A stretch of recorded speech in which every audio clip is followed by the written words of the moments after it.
Hi friends, welcome to my channel. ఈరోజు మనము పచ్చి కంది గింజలు అలాగే నేతి బీరకాయతో ఫ్రై ఎలా చేసుకోవాలో చూసేద్దామండి. చాలా టేస్టీగా ఉంటుంది, హెల్తీ రెసిపీ కూడా. మీరు కూడా తప్పకుండా ట్రై చేయండి. దానికోసం నేను ఇక్కడ కందుల్ని ఒక 1/2 kg వరకు తీసుకున్నాను, పచ్చి కందులు. అలాగే నేతి బీరకాయలు ఒక 3 తీసుకొని ఈ విధంగా ముక్కలుగా కట్ చేసుకున్నాను. ఇప్పుడు ప్రిపరేషన్ చూసేద్దాం. ఒక గిన్నె తీసుకొని ఇందులోకి మనం ఆల్రెడీ ఒలుచుకొని పక్కన పెట్టుకున్న ఈ కంది గింజల్ని కూడా యాడ్ చేసేసుకుందాం. ఈ కంది గింజల్ని యాడ్ చేసి ఇవంతా కూడా ఒకసారి వాష్ చేసి తీసుకున్నానండి ఆల్రెడీ నేను. ఇప్పుడు ఇందులోకి వాటర్ని యాడ్ చేసుకుందాం. 1 కప్పు వాటర్ని యాడ్ చేసుకొని ఇదంతా కూడా స్టవ్ ఆన్ చేసుకొని ఉడికేలాగా ఉడికించుకోవాలి. ఇందులోకి రుచికి సరిపడా చూసుకొని రాళ్ళుప్పుని లేదా సాల్ట్ని యాడ్ చేసుకోండి. నేనైతే ఇక్కడ రాళ్ళుప్పుని యాడ్ చేసి ఒకసారి మొత్తం కలిసేలాగా కలిపేసుకున్నాను. ఇప్పుడు ఈ గింజలంతా కూడా బాగా ఉడికేంతసేపు ఉడికించుకుందాము. గింజలు అనేది ఉడికిన తర్వాత మాత్రమే నేతి బీరకాయ యాడ్ చేసుకోవాలి. నేతి బీరకాయ అనేది ఒక 3-4 నిమిషాలు ఉడికితే సరిపోతుంది, ఎక్కువ టైం పట్టదు కాబట్టి.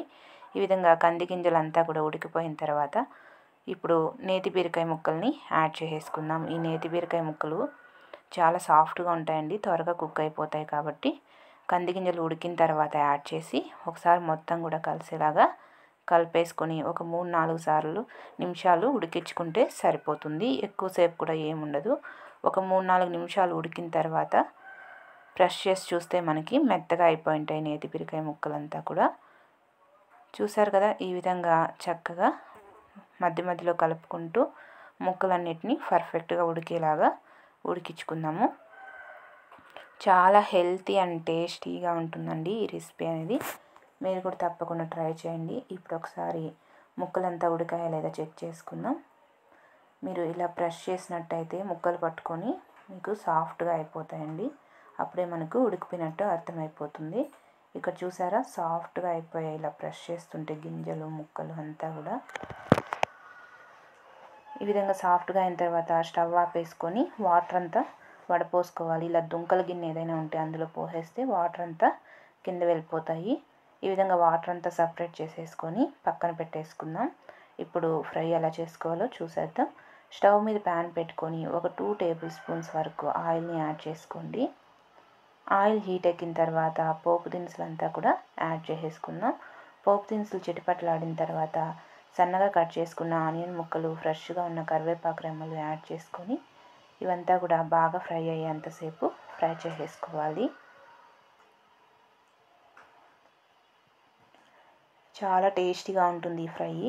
మీరు కూడా తప్పకుండా ట్రై చేయండి. ఈ విధంగా బాగా ఫ్రై అయిన తర్వాత మనం ఇందాక ఉడికించుకున్న ఈ నేతి బీరకాయ అలాగే కంది గింజలు ఉన్నాయి కదా, వీటిని కూడా ఇందులో యాడ్ చేసేసి ఈ ఆయిల్లో మరి కాసేపు ఫ్రై చేసుకుందాము.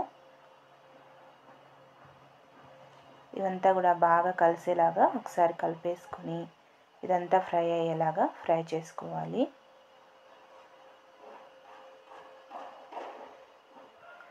అలాగే ఇందులోకి కొద్దిగా పసుపును కూడా యాడ్ చేస్తున్నానండి.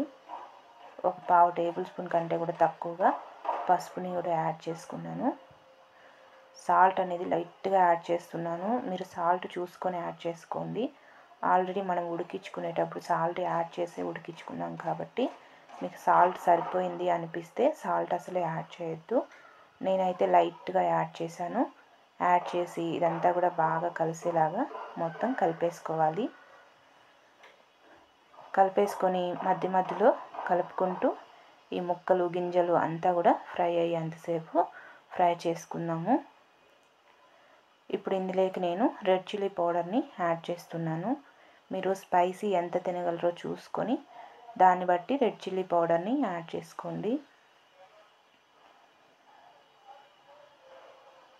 ఈ విధంగా రెడ్ చిల్లీ పౌడర్ని కూడా యాడ్ చేసి ఇదంతా బాగా కలిసేలాగా కలిపేసి ఈ పచ్చివాసన అంతా పోయేలాగా ఫ్రై చేసేసుకుందాము.